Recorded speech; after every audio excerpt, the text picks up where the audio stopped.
Mexico's armored force is nothing if not quirky. On one hand, you have the modern aesthetics. Digi-camo vehicles, unfortunately recently replaced by a single-tone paint scheme, and an assault rifle produced this side of the 21st century. Although you don't see a lot of optics on those rails, and it's somewhat controversial. But on the other hand, you have a force that's largely on ancient hardware. M8 Greyhounds and half-tracks from the 40s, AMX-13 VCIs, procured long after their obsolescence. Half the Mexican army is like the new Call of Duty slapping a 49ers skin on a Thompson or something, and the other half is making Chevys look baller as hell. Sorry Bob, yours just doesn't stack up. Is that a BAR? Where'd you even get that? This video is going to dive into the Mexican mechanized infantry and armored recon units, examining their equipment and unit organization from the squad to brigade level. Armored brigades consist of 2 mechanized regiments and 2 armored reconnaissance regiments as their primary formations.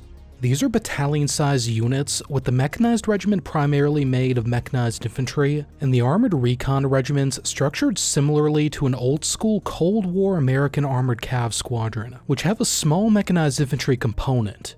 We're so back, ACR bros. Starting with the mechanized regiment, there are 8, uniformly equipped with the AMX-13 VCI, called the DNC-1 in Mexico.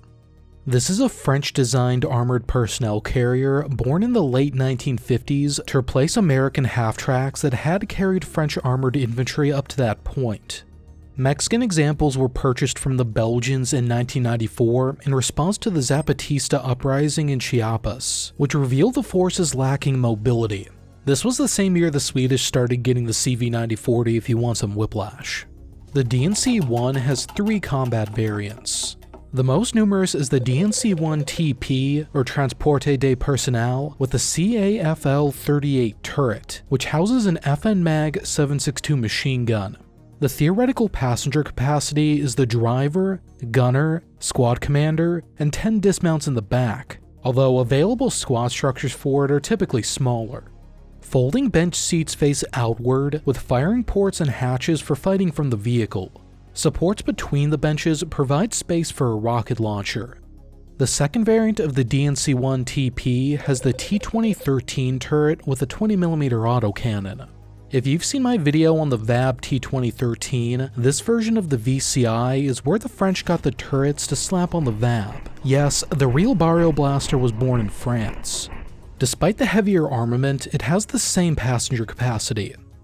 And third is an 81mm mortar carrier crewed by 7 personnel. It provides fire support at the squadron or company level. Non-combat variants include the DNC-1 PM command vehicle, and the DNC-1 Grua or Crane, which is an armored recovery vehicle.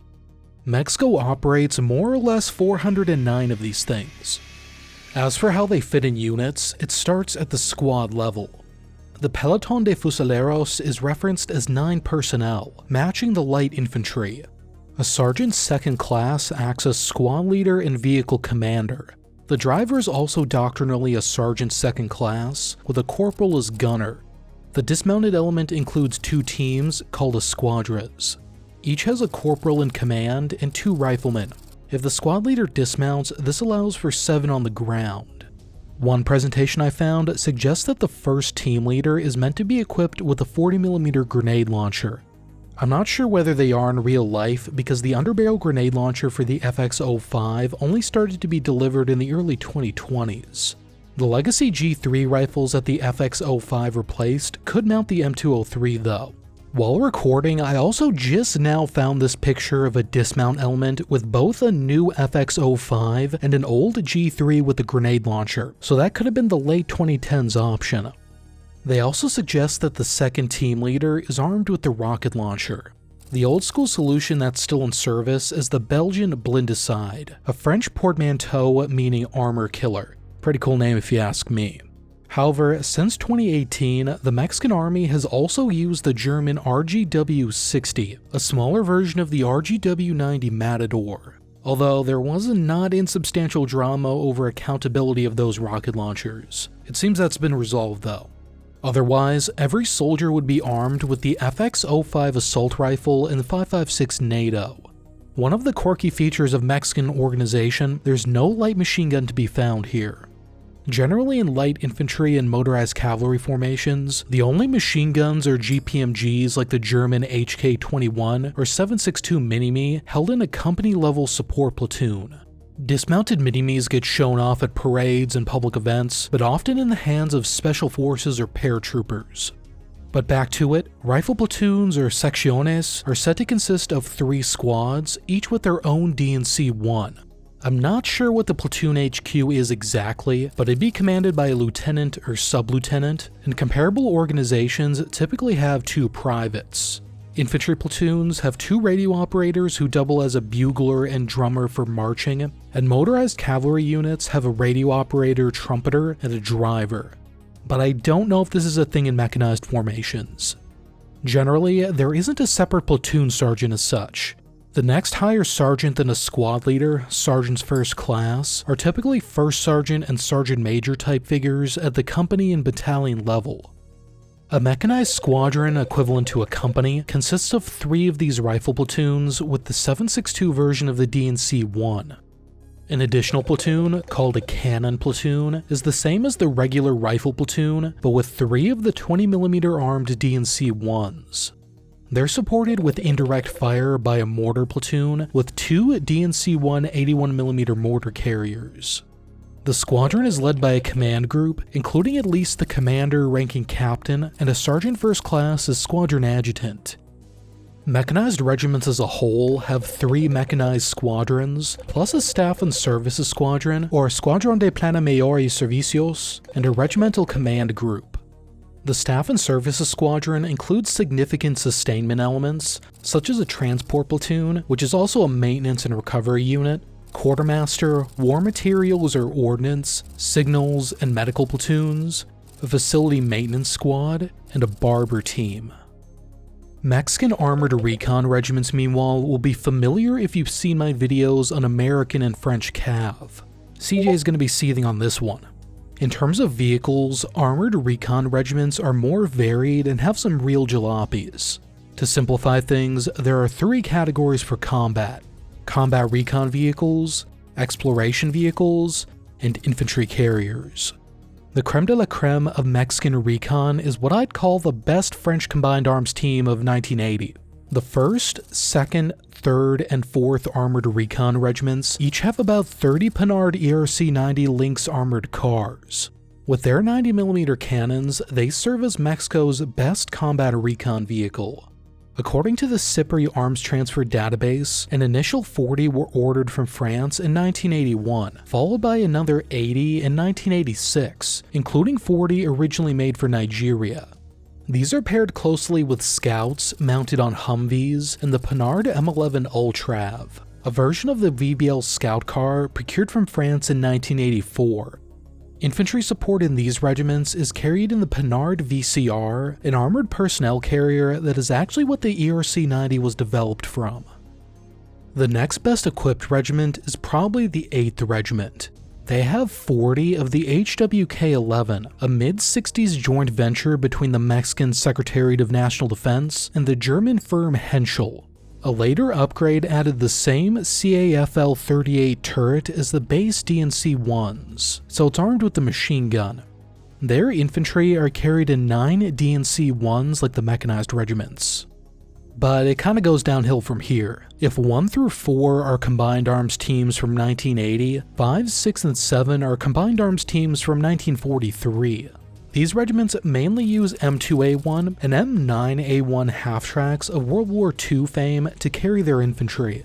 5th Regiment has a small number of 50 cal armed DN4 Caballo scout cars, a larger number of the DN5 Toro with a 20mm autocannon, and about equal numbers of the Movag Roland APCs armed with 7.62 machine guns. The Toro is the combat recon vehicle, and the Roland and Caballo are for exploration. 6th Regiment uses the M8 Greyhound as its combat recon vehicle, the main American armored car of World War II. Although after receiving them in the blessed year of 1947, they replaced the 37mm gun with a Hispano-Suiza 20mm autocannon, and in 2000 did it again for that same French 20mm as on the T-2013s. Makes quite the pairing with the American half-tracks, although the Caballo squeezes in between them as a scout car. The 7th Regiment principally operates the MEX-1 as its combat recon vehicle, another little armored car that's armed with the French 20mm. You know, there's a lot of cute little guys in this episode, and the VBL is already formally in the club, but I think I'm gonna have to give membership to the MEX-1. The last 9th Regiment is sort of a dumping ground of spare vehicles because it's a training unit associated with the Armored School. It has ERC-90s, MEX-1s, Greyhounds, Caballos, Toros, half-tracks, but perhaps most quirky of all, the DN5 Buffalo.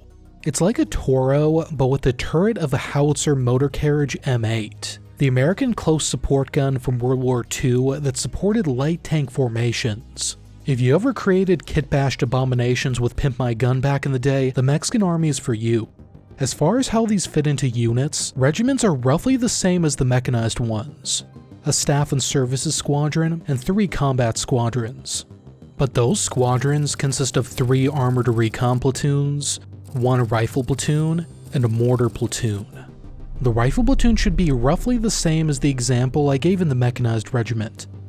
The combat recon platoons, on the other hand, are more like French AMX-10RC or Jaguar platoons in their light cav regiments. They include a combat recon section, with 3 of those combat vehicles, whether it's ERC-90s or something else, and an exploration section, with 3 scout cars, whether that's VBLs, Humvees, etc.